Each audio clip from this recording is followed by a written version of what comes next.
You can have anything you want on the planet. I wake up every day with something to prove. You are not unlucky. You are a lazy loser. And if you were to find the best men on the planet, I guarantee they've been through a bunch of terrible things. You don't become a man until your father dies.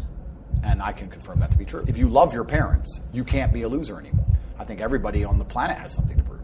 If you walk through life and feel like you have nothing to prove, then you're a fucking loser.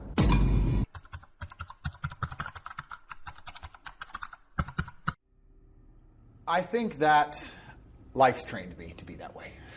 This is what happens when you've had a varied enough life. I talk often about the importance of trauma as a man. I think that if you were to find the most interesting or most capable men on the planet, they've had the most trauma-filled lives. I just think that trauma is what teaches you. We talked earlier about how you have to have lessons taught to you the hardest way. If you were to call a Navy SEAL and ask him to protect you going into a building full of assailants, you'd like to think that guy's been through some stuff. You'd like to see some scars, right? You wouldn't want Mr. Freshface to turn up. This is the reason why we instinctively don't trust youth. Because you look at a kid, if a wealth manager walks in and he's 18, you're like, oh, you don't know about life. Nothing's hurt you yet. That's why we trust age. That's why they say that wisdom you must grow into wisdom. You can't just pick it up, right? Trust your elders, listen to your elders, etc. These are age-old ways of thinking. So lessons and trauma, and the more you go through, the better of a man you are. And if you were to find the best men on the planet, I guarantee they've been through a bunch of terrible things. And if you listen to podcasts from any of the most interesting people on the planet, usually they've had hard, terrible lives. And you can use that trauma to become a better person, or you can let that trauma consume you and destroy you. But I thank God for all of it, because it gave me endless power to become the person I am. If you're truly angry or truly unhappy, then you can't sleep. And if you can't sleep, then you get twice as many hours as everybody else to become monumentally successful. So there's advantages. There's advantages to difficult things. The bad things that are happening to you are what you need to become the man that you want to be. I can't talk about women because I'm not one. I actually think trauma is terrible for women because it masculinizes them. They become cold. And that's not attractive, right? We want feminine, pure, protected women. I don't want a woman to ever go through anything bad in her life. I think a man should go through it for her and protect her, because I think that's how she's her best self as a woman. Losing my father was bad. Me and my father were exceptionally close. But it's a natural part of human evolution. As you grow, you're going to lose your parents. This is what happens, right? It's going to suck, but the only alternative is that you die before them, and I think that's worse, because it's unnatural, right? And there's an African proverb that says you don't become a man until your father dies, and I can confirm that to be true. Once he's gone, you remember all the times he was right and you didn't quite understand. All the times he was saying things you didn't quite get. All the times you talked back and you were absolutely and utterly incorrect. You're like, oh shit, I've been wrong this whole time, right? So it teaches you a whole bunch about yourself. And it also, for me, what it did was make it clear to me that I'm no longer a student and it's time to become a teacher. Yeah. And also, my scenario with my father was very unique because he was the only person on the planet I allowed to check my thinking. Even at the age of 25, 26, I had asked my dad if I was right. I didn't give a what anybody else said. You could get 20,000 people in a room saying, Andrew, you're wrong. Didn't care. But if my dad said I was wrong, shit, I was wrong. So once he wasn't around to check my thinking, I had to check my own thinking a lot harder, a lot more carefully.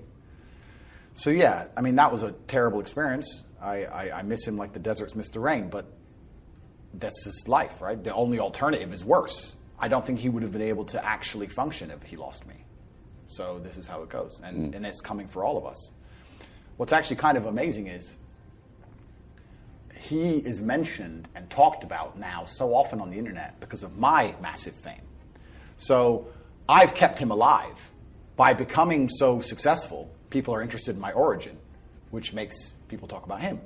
So it's kind of like, if you have a duty to your bloodline and a duty to your ancestors and you truly love your parents, how can you still be sitting at home playing video games being a lazy Don't you want people to remember them?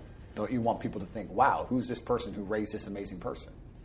So that, in and of itself, it should be endless motivation. If anyone's watching this, if you love your parents, you can't be a loser anymore. I think everybody on the planet has something to prove.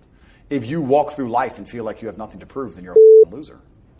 If you wake up each day and go, I don't owe anybody anything, I don't have to prove anything to anybody, then you are a loser because you are absolutely not incorrect. You must prove yourself to other people. You must prove yourself to your bloodline, as we just discussed. You must prove yourself to God. God hates the lazy. He can't stand them. If he gives you all these genetic dispositions and these natural God-given gifts, if you have 2 arms and 2 legs and you can think, and you're not trying your absolute best, that's the reason you're not lucky. He doesn't like you. He likes the people which show him the beauty of his own creation. He likes to give somebody building blocks and them to build something amazing.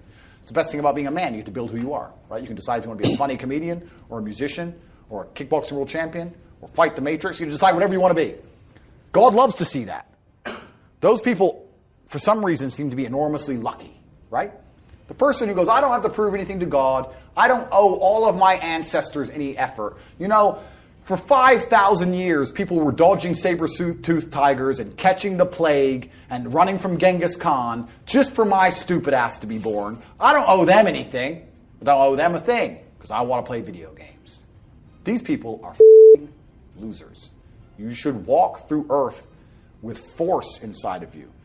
As I walked into this hotel reception, everybody looked. Not because they know who I am, but because as I move, even if it's behind their head, people feel something and they go, it's an energy that comes from brutal competence. It's almost like an evolutionary thing where a rabbit can just smell a fox. It just knows. That's what happens when a predator walks in a room, even amongst humans. You pay attention next time you're in a restaurant. If a man who's truly dangerous walks in, nearly every other man kind of looks up at the same time. You feel it. You need to or you don't survive. We've evolved with that to live. That's who I am. I couldn't imagine not being that man. I've done that because I've been trying to prove myself to my lineage my entire life. I wake up every day with something to prove. I have hundreds of millions of dollars. I wake up and think, more. I'm in fantastic shape, 4 times world champion. Fighting the Matrix out here by myself, more. I will have to be braver. I must try harder. All I do is prove myself. So when I hear people go, I don't have nothing to prove, then you're a fucking loser. Peasants have never felt like they needed to prove anything. But kings felt like they needed to go and conquer land. Isn't that it's coincidental that the king, who already had it all, felt like he needed to go to some far-flung land and conquer it and take it and prove he's the king. But the peasants, I don't have to prove nothing to nobody. You're a f***ing loser then. You're a dummy. I absolutely and utterly, completely have everything to prove to everybody all of the time. That's who I am. I will prove anything to anybody. If I sit and say X, I will prove it to anyone. I can be checked at any time. If someone would have come up to me in that lobby and argued with my ideas, I would have proved that my ideas are sound. If they would have attacked me, I would have destroyed them completely and absolutely. That's who I am. So yes, I have a lot to prove, my friend. I think the universe is absolutely and utterly giving. I've never seen anybody dedicate themselves to something completely and fail. I've never seen somebody eat right, go to the gym every day, train really hard, and not be in good shape. I've literally never seen it. The universe is extremely giving. If you actually try, and you actually want it, and you're actually not making excuses, lying, talking shit, you're going to get what you want. So when I see people who don't have what they want, I consider them losers. And this may be elitist. I understand that. But if I put myself through endless pain to end up where I am, it's very hard for me to have sympathy on the man who's afraid of pain. You're avoiding pain. I've been through endless. I now have everything I've ever desired. You have none of the things you desire. Am I supposed to feel sorry for you because you took the easy way out? Am I supposed to look at you and go, oh, poor dude? No. You were a coward. You didn't go through the shit I went through. You didn't put it on the line. So you deserve your substandard reality. That's what you deserve. You're a fucking loser. Because if you actually wanted it and you actually tried, you'd have it. You could have anything you want. Universe is super giving. You can have anything you want on the planet. There's nothing I can't have. Bam. Because I've decided to become this man. It's the same for absolutely every single one of you at home. If you want it, you can have it. If you're sitting there saying, oh, but I tried my best and I still didn't get it, you're lying. You didn't try your best. That is a f***ing lie. The universe gives it to everybody who genuinely tries. I clearly know how to make money. You clearly like what I say. You obviously believe I'm intelligent and integral and I won't lie to you. And still, a whole bunch of people will sit there and go, yeah, anyway, next video. And then they'll say, can't afford a Ferrari. and wonder why. Like, they'll be confused in their minds how they didn't